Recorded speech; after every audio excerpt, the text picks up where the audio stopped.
What if this time you didn't stop halfway? What if this time you didn't let the voice in your head talk you out of it? What if this time you didn't fold when things got tough? What if this time you just did it? You kept going. You followed through. You stood up and said, "Why not me?" That question changes everything because most people keep asking the wrong one. Why is this so hard? Why do I always struggle? Why does life keep testing me? Flip it, why not you? Why not you being the one who finally breaks the pattern? Why not you being the exception instead of the statistic? Why not you being the one who stops talking and starts becoming? You already know what you're capable of. That's why it hurts when you don't act. That guilt you feel isn't weakness. It's awareness potential without action is torture. You don't suffer because you want more. You suffer because you keep walking away from it. Be honest with yourself for a second. How many times have you promised? This time I'm serious. How many Mondays felt like a fresh start until Wednesday hit? How many times did you swear you'd change and then negotiated your way out? You didn't fail because you couldn't do it. You failed because you listened to the voice that wanted comfort more than growth. That voice sounds reasonable, it says. Rest today. You deserve a break. Start tomorrow. But tomorrow has been stealing years from you. So what if this time you didn't debate? What if this time when the voice showed up, you moved anyway, not motivated, not confident, just committed? Because here's the truth, nobody says out loud, discipline isn't heroic, it's boring, it's repetitive, it's doing the same unsexy things when no one's watching, and that's why it works. You don't need better circumstances, you need a higher standard. Most people wait for resources. Winners use resourcefulness. They build with what they have, they train in silence, they sharpen themselves while others complain about fairness. Nobody remembers who had it easiest, they remember who endured. And yeah, it's gonna hurt.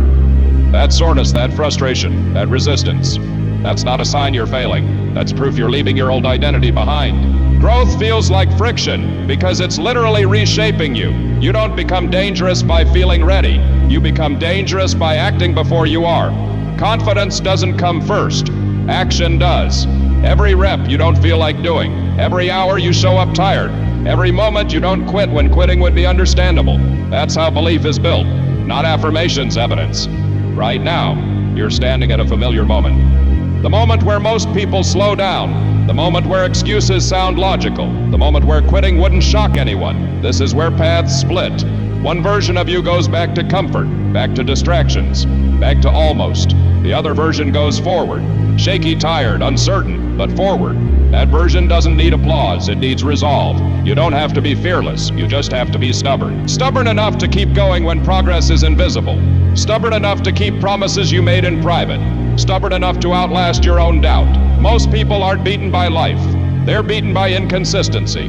They stop right before momentum kicks in, right before discipline compounds, right before things start working. Don't make that mistake again. You don't need to change your whole life today. You need to change how you respond when it gets uncomfortable. Stop asking, how do I feel? Start asking, what does the person I want to be do right now? Then do that. Even badly, even tired, even scared, because fear isn't a warning. It's a direction. Every time you run toward it, you expand. Every time you avoid it, you shrink. And deep down, you're done shrinking. You can feel it. That restlessness, that irritation with wasted time. That quiet anger when you see someone doing what you know you could do. That's not jealousy. That's your future calling you out. So answer it, not with hype, with work. Show up when it's boring. Stay consistent when it's slow. Push through when no one's cheering. This isn't about motivation. It's about identity. Become the kind of person who finishes. The kind who doesn't need perfect conditions. The kind who keeps moving forward, no matter how messy it gets. Because once you prove that to yourself, everything changes. You stop needing validation. You stop negotiating with weakness. You stop playing small. And one day, sooner than you think, you'll look back and realize, this was the moment it shifted. This was the time you didn't quit. This was when what if turned into proof. So ask it again, and mean it this time. What if this time you didn't stop halfway?